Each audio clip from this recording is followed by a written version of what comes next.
Less than 15 miles from the border with Pakistan, Newsom and his men are at the far edge of the war on terror. The only way to get anything done effectively up here is from the high ground. Down there on the road by the river, you're just the target.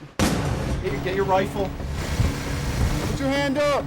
Their tiny base, surrounded by mountains, They got one on top of the building right here too. is a magnet for insurgent attacks, hit regularly by rocket and sniper fire. These are the men of Bulldog Company, thousands of miles from home, nearly a year to go in their 15-month tour.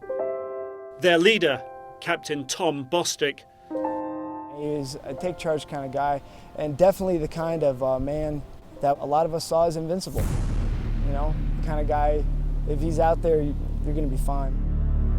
But on July 27th, just after daybreak, as Captain Tom Bostic led his men on a routine patrol, they aren't so sure. Sergeant Wilson has a bad feeling as they head 8 miles from their base to the tiny village of Calais, a few scattered huts next to a fast river in a narrow and steep-sided valley. Part of our mission, a subtask, was to go into the village of Calais and conduct a village assessment, basically talk to all of the elders. The other part of their mission, to check out intel reports that insurgents were planning an attack. We heard that there was something like 100 fighters, just to the southwest. Bostic and his men set up a stakeout, placing 40 US and 30 Afghan National Army A&A soldiers strategically around the village. Newsom stands by with a quick reaction force of 15 more soldiers. But soon they learn their enemy is dug into the mountains too. Within 30 minutes of actually leaving Calais, the first actual round was fired. It was awfully quick. You heard them being shot at you, but you had no idea where they were. These weren't farmers with an AK out there. These were trained fighters who knew what they were doing. We were outnumbered and we were surrounded. We had RPGs being fired every couple seconds at us. Rounds are pinging off the turret, hitting off the doors. An hour and a half into the battle, they know they need help. Air support comes to their rescue. At that point, 2 big 500-pound bombs got dropped.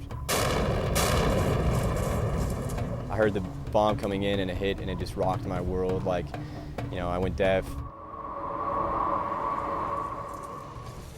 As they get up, another insurgent appears. That was when Sergeant Frishy got shot. It was like two rounds. He was right in front of me. I saw him get hit, and it was kind of unreal at the moment. To me, that was the first time I had really seen death. The men have no time to mourn. They are under attack. I was scared, like everyone else was out there. We had soldiers, getting shot or getting blown up. I mean, it was just happening. Probably, one guy a minute was getting hit. Every time we tried to move, there was another person shot. It got so bad, I had 8 casualties in my vehicle. 7 hours after the first shots were fired, Bulldog makes it out.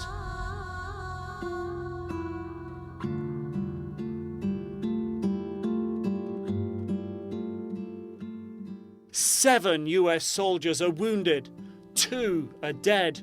The Afghans lost even more. But there is frustration. Without enough resources, they feel forgotten and hope their brothers' lives won't be. You get forgotten up here, it seems like. This place, I don't even think people know this place exists. They've been sent to the front line in the war on terror. Good to go? Appreciate it. Yeah. They have enough manpower and weaponry for most of them to survive, but not all of them, and not enough to win. Nick Robertson, CNN, Forward Operating Base Keating, Afghanistan.